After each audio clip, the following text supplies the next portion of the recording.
دیکھیے بات یہ ہے کہ جس طرح میں نے کہا کہ ٹیکس جو ہے چینی پر وہ ختم کریں. ٹھیک. البتہ اللہ کا شکر ہے کہ آٹے پر ٹیکس نہیں ہے.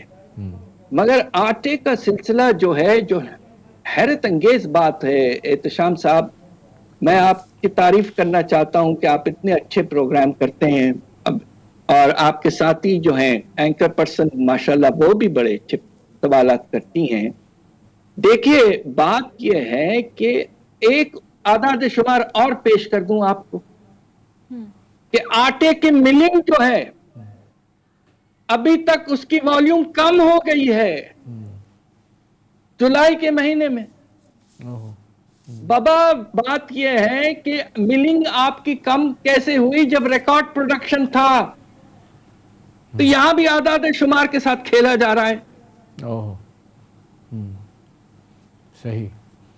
آٹے کی قیمت کم کرنے کا طریقہ یہ ہے جو ہمارے فائنانس منسٹر صاحب نے بڑے مناسب طریقے سے کہا کہ ہم 4 آئٹمز پر سبسڈی دیں گے. پچھلے دنوں پریس کانفرنس میں کہا آٹا، چینی، گھی اور دال، اور یہ ہم دیں گے 4 کروڑ لوگوں کو. ماشاءاللہ بہت مناسب ڈیسیشن ہے یہ، مگر یہ پرابلم صرف یہ ہے کہ اس کو دینے میں، کم کرنے کی قیمت میں آپ کو 450 سے 500 ارب کی اور ضرورت پڑے گی. ایک ہی طریقہ ہے پاکستان میں اس وقت کہ آپ ایک پروگریسو ٹیکس نظام لائیں. خدا کے لیے جو مراد آپ نے دیے ہوئے ہیں امیر طبقے کو، جو کہ اس وقت تقریباً 2000 ارب ہیں، 2000 ارب کے مراد دیے ہوئے ہیں آپ نے. وقت آ گیا ہے کہ انہیں کم کریں اور ان پیسوں سے آپ عوام کو نوکریاں زیادہ پہنچائیں، آپ اپنا ڈیولپمنٹ ایکسپینڈیچر بڑھائیں اور سبسڈی ریلیف ضرور دیں. ہم نے دیکھا کہ پچھلے 3 سالوں میں اوورال بات کریں تو انکم میں کمی آئی ہے، نئی ہم نے دیکھا کہ جاب اپورچونٹیز نہیں آ رہی، مہنگائی میں بے پناہ اضافہ ہوا ہے. لیکن آج میں دیکھ رہی تھی فواد چودھری صاحب یہ دعویٰ کر رہے تھے کہ مہنگائی بڑھی ہے تو کیا ہو گیا، آمدنی بڑھی ہے، قوت خرید بڑھی ہے. تو آپ کو کیا لگتا ہے سر، اس دعوے میں کتنی حقیقت ہے؟ کیا واقعی اس عرصے میں مہنگائی اگر ہے تو آمدنی بھی بڑھی ہے، قوت خرید میں بھی اضافہ ہوا ہے؟ بڑے ادب سے میں کہنا چاہتا ہوں کہ ہمارے انفارمیشن منسٹر صاحب جو ہیں ان کو شاید جو اعداد شمار موجود ہیں ان کے بارے میں زیادہ علم نہیں ہے اور ان کو پراپرلی بتایا نہیں گیا ہے. اب آپ یہ دیکھیے کہ 3 سال میں ہمارا شرح نمو جو ہے وہ پہلے سال 2.1%، پھر 2019-20 میں منفی 0.5% اور پچھلے سال 3.9%. آپ ان کو ملا لیں تو یہ تقریباً آپ یہ دیکھے گا کہ یہ بنتا ہے تقریباً 5.5% کے قریب. اس دوران آپ کے جو آبادی ہے، پاپولیشن ہے، اس میں تقریباً 7.5% اضافہ ہوا ہے. تو یہ بالکل واضح بات ہے کہ جسے ہم ریئل پر کیپٹا انکم کہتے ہیں وہ 2% گرا ہے، بڑا نہیں ہے. دوسری طرف آپ کو ایک اور چیز بھی میں بتا دوں کہ ہمارا پاکستان بیورو آف اسٹیٹسٹکس جو ہے وہ لوگوں کی تنخواہوں پر سروے کرتا ہے. کنسٹرکشن ورکرز پہ خاص طور پہ جو ایک بہت اہم کیٹیگری ہے جس میں پلمبر ہے، میسن ہے، الیکٹریشین ہے، انسکلڈ ورکرز ہیں، ان کا وہ ہر ہفتے سروے کرتے ہیں.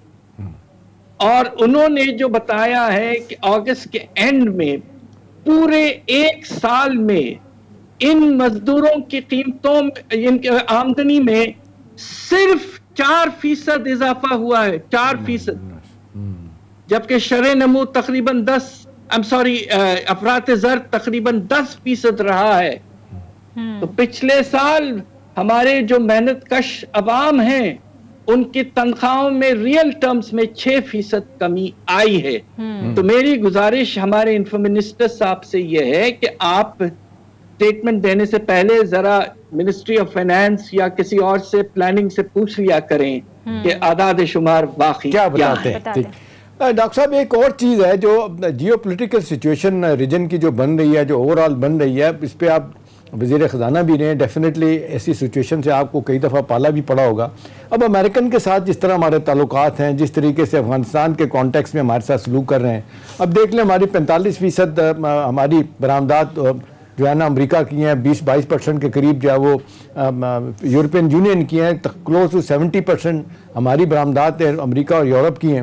اگر ہمارے ساتھ جس طرح کہا جا رہا ہے کہ جی سی پیک چھوڑیں، چائنا کو چھوڑیں آپ اور ہمارے بلاک میں آئیں، نہیں آئیں گے اور ناراض بیٹھے ہوئے افغانستان کے کانٹیکس میں، تو آپ کو کیا لگتا ہے، کیا ایڈوائز کریں گے کہ کیسے بیلنس کر سکتے ہیں ہم چائنا اور امریکہ کے ریلیشن میں، تاکہ ہمیں اکنامک ہمیں جو نقصانات ہو سکتے ہیں خدا نہ خواستہ اس سے بچ سکیں ہم؟ یہ بہت اہم سوال ہے اور یہ اس لحاظ سے اہم ہے کہ یہ بھی ایک بہت بڑا فیکٹر ہے جس کے وجہ سے غیر یقینی میں اضافہ ہوا ہے. سوال یہ پیدا ہوتا ہے کہ افغانستان کے طالبان کے ہاتھ میں آنے کے بعد جس طرح کے سٹیٹمنٹس اب آ رہے ہیں امریکہ سے، وہ پاکستان کے تقریباً کرٹیسزم ہے اور ایک طرح سے ہمیں رسپانسبل کیا جا رہا ہے. یہ نامناسب بات ہے. جتنا بوجھ ہمارے ملک نے برداشت کیا ہے 2001 کے بعد، آپ کو میں کیا بتاؤں، جب ٹیررزم پیک پہ تھا 2016 تک، اس وقت تک پاکستان کو $225 ارب کا نقصان ہوا تھا. $225 ارب ہم نے لاس اپنا برداشت کیا تھا ہمارے اکانومی نے، اور ہمیں امریکہ سے کل پیسے ملے تھے $33 ارب. یعنی کہ نقصان تقریباً 7 گنا ہم نے برداشت کیا ہے امریکہ کے سپورٹ میں. یہ بہت ہی نامناسب ہے کہ امریکہ اس طرح کی باتیں آج کر رہا ہے. ہماری پوری کوشش، ہمارے فارن منسٹری اور ہمارے پرائم منسٹر صاحب کی پوری کوشش یہ ہونا چاہیے کہ ہم انہیں بتائیں کہ ہم نے کتنا سفر کیا، کتنے ہمارے 70,000 لوگ بیچارے اس میں چلے گئے. تو یہ خدا کے لیے یہ ایک فارن پالیسی کی ایشو ہے اور اس میں ہندوستان کا دخل ہے. Pakistan has to be aggressive now and show the world کہ ہم نے کیا کیا بوجھ نہیں برداشت کیے امریکہ کے ساتھ دینے میں. صحیح. اچھا سر، یہ بتائیے گا کہ ہم نے دیکھا کہ پچھلے کچھ عرصے سے انٹرنیشنل پرائسز میں تیزی سے اضافہ ہوا ہے. اس وقت جو مہنگائی کی صورتحال ہے، اوورآل جس طریقے سے پیٹرولیم مصنوعات کی قیمتوں میں پچھلے 1-2 دن پہلے جو ہے وہ ہوش ربا اضافہ کر دیا گیا، تو سر اگر انٹرنیشنل مارکیٹس کو دیکھا جائے تو کیا یہ متوقع تھا؟ اس کا بھی کوئی امپیکٹ ہے؟ یقیناً بہت بڑا امپیکٹ ہے.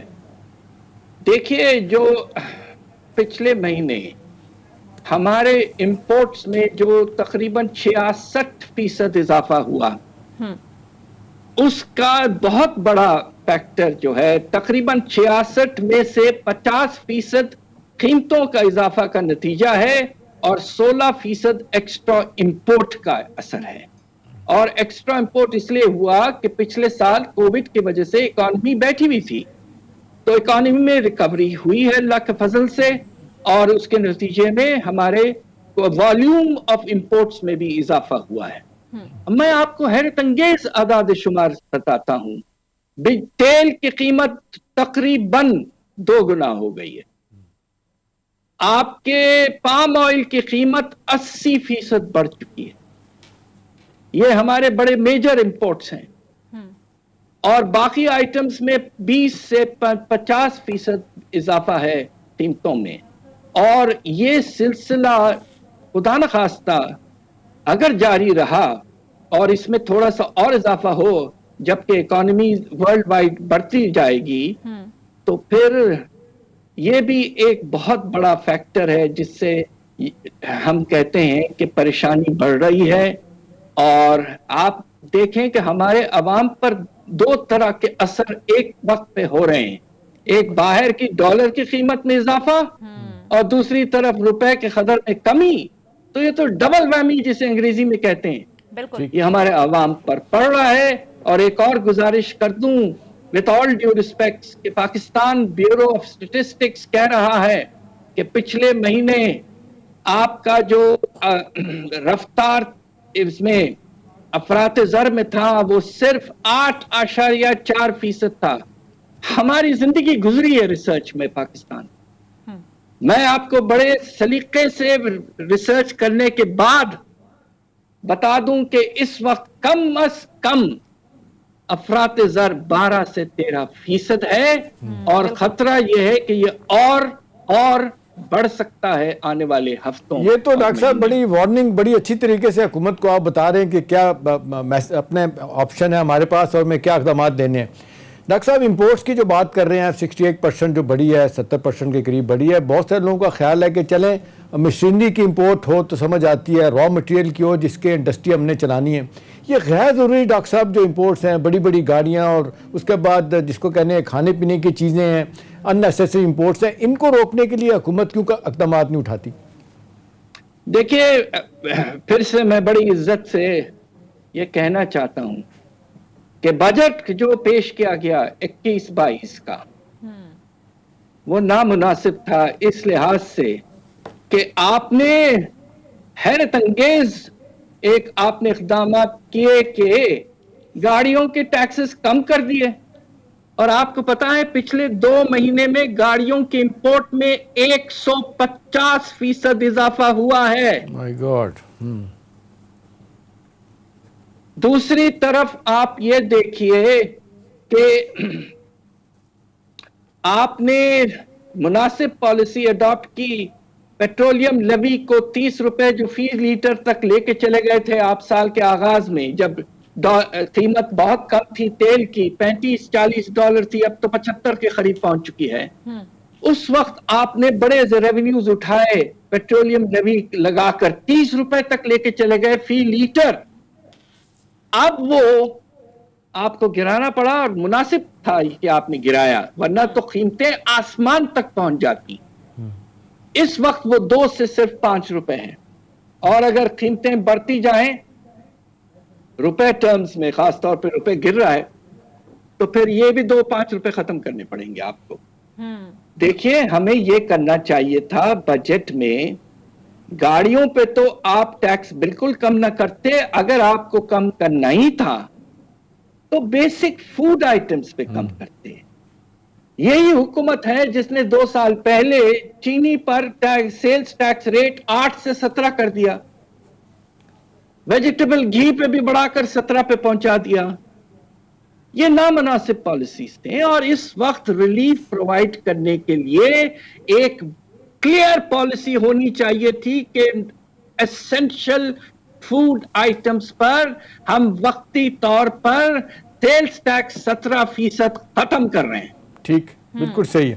ڈاکٹر صاحب وقت کم ہے, میں چاہتا ہوں ایک آدھ سوال اور پوچھ لیا جائے. اب یہ جو لوگ بار بار بات کرتے ہیں کہ جی گندم کی بمپر کراپ ہوتی ہے, آل ٹائم ہائی ہوتی ہے, اس کے بعد چینی کی بے تحاشا پروڈکشن ہوتی ہے, اس کے باوجود ہی ہم دیکھتے ہیں چینی بھی امپورٹ ہو رہی ہے, گندم بھی امپورٹ ہو رہی ہے, پروسیس میں پھر مہنگائی بھی ہوتی ہے. لوگ کہتے ہیں کہ جی حکومت کہتی ہے کسانوں کو فائدہ ہو رہا ہے. آپ کے خیال میں اس میں میتھڈ آف دا میڈنس کیا ہونا چاہیے, کیا کرنے کی ضرورت ہے کہ یہ گندم کی قیمتیں جو ہے کم از کم کھانے پینے کے جو ہے, اور اس کے بعد چینی کی قیمتیں جو نیچے آنے کا نام نہیں لینی, یہ نیچے آئیں؟